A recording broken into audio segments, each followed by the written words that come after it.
Welcome to the Kottke Ride Home for Wednesday, November 24th, 2021. I'm Jackson Bird. Today, how does the CIA go about recruiting young people who are increasingly skeptical of government institutions and also not exactly covert about their lives on social media? Plus, a dictionary of fake words for very real feelings.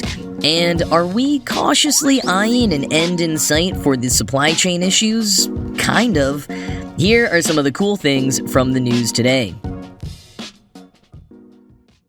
Ever since social media really got going in earnest, there's been all kinds of jokes and cynical warnings about what will come back to haunt people once they're grown up and applying for jobs, especially government and public service jobs.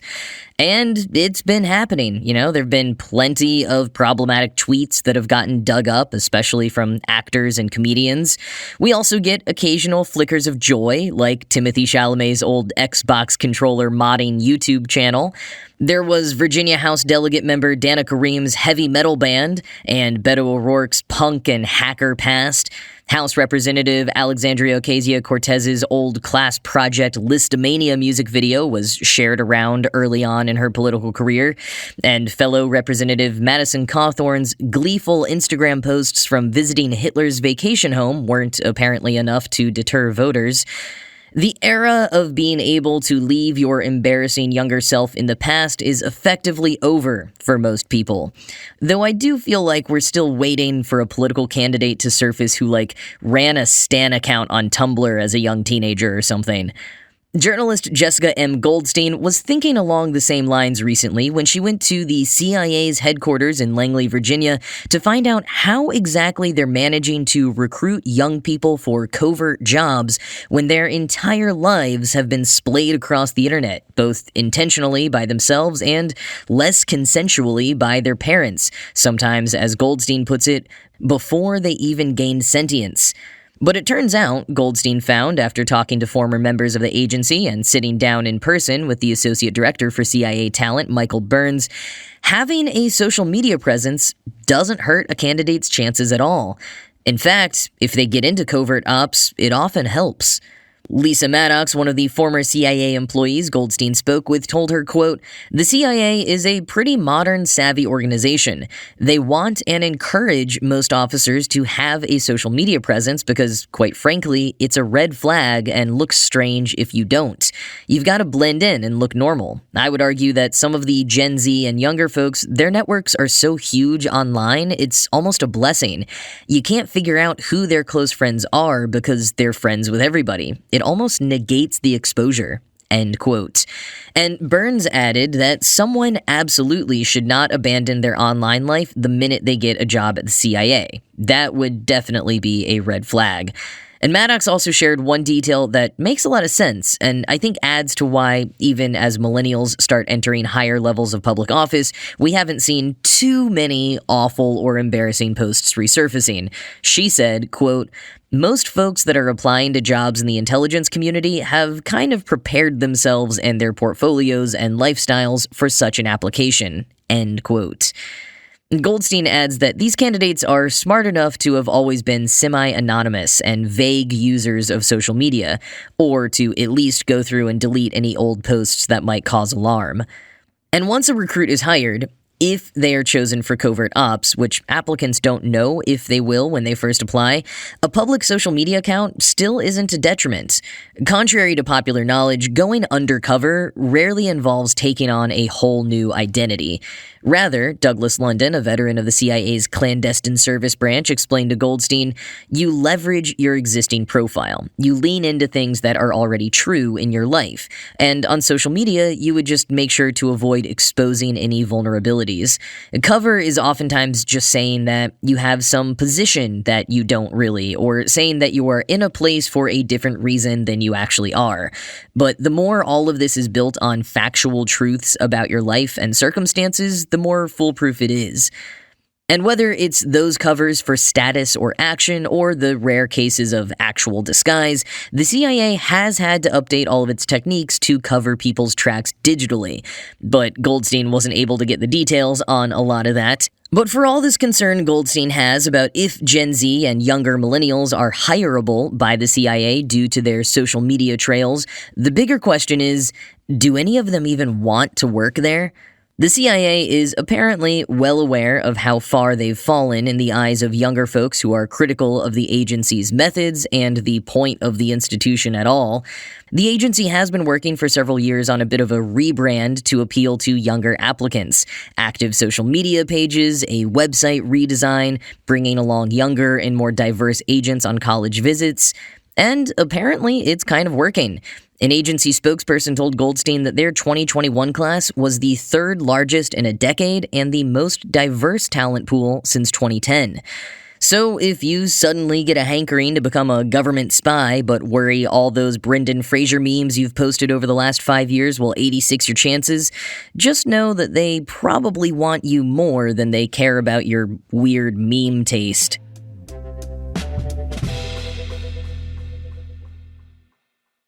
So a new book came out last week that was over 10 years in the making, and that making was largely public on Tumblr and later YouTube and spread around a ton of other places like TED Talks, inspiring album titles and tattoos, and even being featured on Kottke.org back in 2010. But somehow, all of that escaped my knowledge, and I'm so disappointed to only be discovering it now, but also very grateful that I finally am because it is absolutely brilliant. It is called The Dictionary of Obscure Sorrows. If you are one of the millions of people who have heard of it before, I apologize for being so late to the game. Please indulge me as I rave about it for the next few minutes. But if you have somehow also missed it until this moment, welcome. The Dictionary of Obscure Sorrows was started by John Koenig in 2010 and is filled with words that he made up, but are nonetheless precise and evocative. So perfect, you'd be forgiven for thinking they already existed. Author John Green once described the project as creating, quote, beautiful new words that we need but do not yet have. End quote. Koenig creates the words by pulling from his research on etymologies, using root words from various languages. For example, aulisy, which is the sadness that there's no way to convey a powerful memory to people who weren't there at the time. Koenig notes that aulisy is a contraction of Auld Lang Syne, which is Scots for times long past. End quote. There's also midding, defined as, quote, feeling the tranquil pleasure of being near a gathering but not quite in it, hovering on the perimeter of a campfire, chatting outside a party while others dance inside, resting your head in the backseat of a car listening to your friends chatting up front, feeling blissfully invisible yet still fully included, safe in the knowledge that everyone is together and everyone is okay, with all the thrill of being there without the burden of having to be. End quote. And that comes from the Middle English midden, meaning a refuse heap that sits near a dwelling.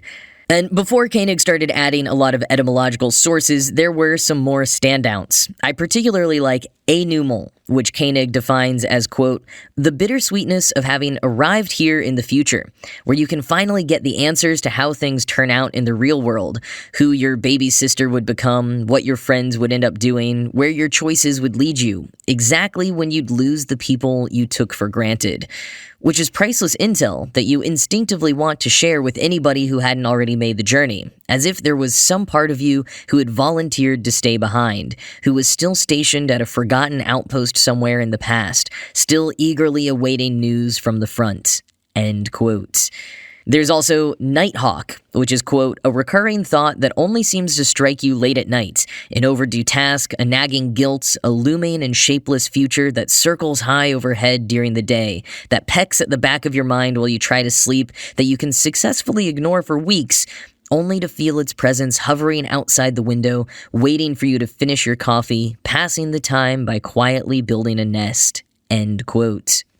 When Jason shared the dictionary on Kontki.org shortly after it launched in 2010, he shared two other definitions that I still love, more of terms than the neologisms Koenig created as the project went on. The first I just like because it references Back to the Future. It's the McFly effect, quoting Koenig's invented definition, quote, "The phenomenon of observing your parents interact with people they grew up with, which reboots their personalities into youth mode, reverting to a time before the last save point, when they were still dreamers and rascals cooling their heels in the wilderness, waiting terrified and eager to meet you for the first time."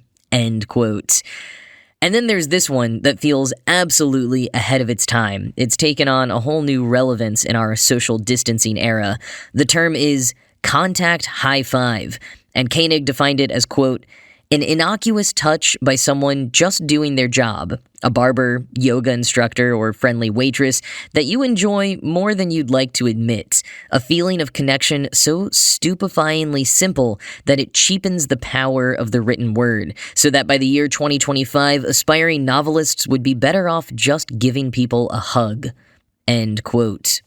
Some of Koenig's words he also made into very affecting YouTube videos, which is part of what helped his project really spread 5 or 6 years ago. And being that in addition to running this project, he is also a video editor, graphic designer, and voiceover artist, you can imagine how well done the videos really are. He says that the 300-page book includes video-like essays as well as otherworldly illustrations and lots of thoughts on language and the meaning of life. And the cover art, at least, is amazing. It's black with gilded text and stardust. I'd buy it just for that, but knowing the wonders that await inside make it even better. Koenig describes the book and larger project as having a mission to, quote, "shine a light on the fundamental strangeness of being a human being," end quote. And in shedding that light on the strangeness, his invented words have a way of bringing us all together as well, shedding light on our shared humanity, strange and often indescribable as that humanity may be. Link to dig into both the virtual and print versions of the Dictionary of Obscure Sorrows is in the show notes.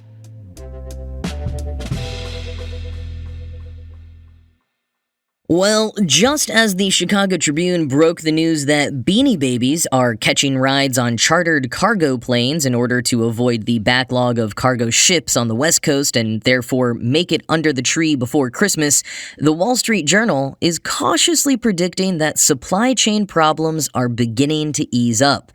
That said, don't expect it to get super better until well into the new year.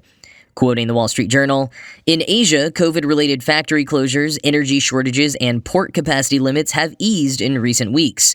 In the U.S., major retailers say they have imported most of what they need for the holidays. Ocean freight rates have retreated from record levels.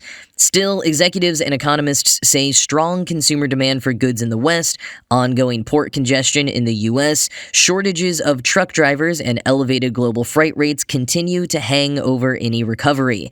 The risk of more extreme weather and flare-ups of COVID-19 cases can also threaten to clog up supply chains again. An easing of supply chain choke points would allow production to move toward meeting strong demand and would lower logistics costs. If sustained, that in turn would help alleviate the upward pressure on inflation," end quote. In particular, output at factories in Asia, including in Malaysia and Vietnam, have rebounded over the past month following slowdowns caused by COVID-19 outbreaks over the past year. And this is especially good news for the production of semiconductors and textiles. But factory owners say shipping costs and the number of workers that are choosing not to return remains a challenge for them. The shipping container situation is also in a getting better but still pretty bad state. Quoting again, "The number of ships waiting to unload at the ports of Los Angeles and Long Beach, the biggest U.S. gateway for imports from Asia, has improved but is still hovering near record levels.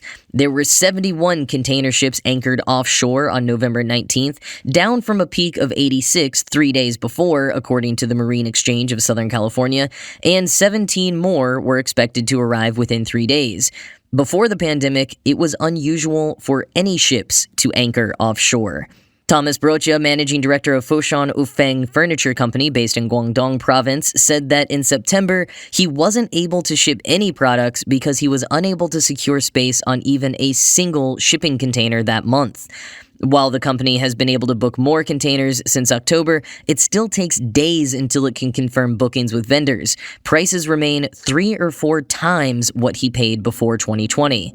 Freight railroads recently lifted their limits on inbound cargo into congested container terminals in the Chicago area, but boxes are still swamping the ports of Los Angeles and Long Beach, and shipping executives note the backlog of vessels offshore suggests the flow of inbound shipments isn't letting up. End quote. Experts expect things to clear a bit after Christmas shopping season and the Lunar New Year holiday shutdowns, which means we're still a few months away from things getting much better. In the meantime, Beanie Babies will continue getting chartered flights to Chicago O'Hare for a brief layover before making their way to your kid's stocking this December. And I think someone needs to write that very 2020 children's book.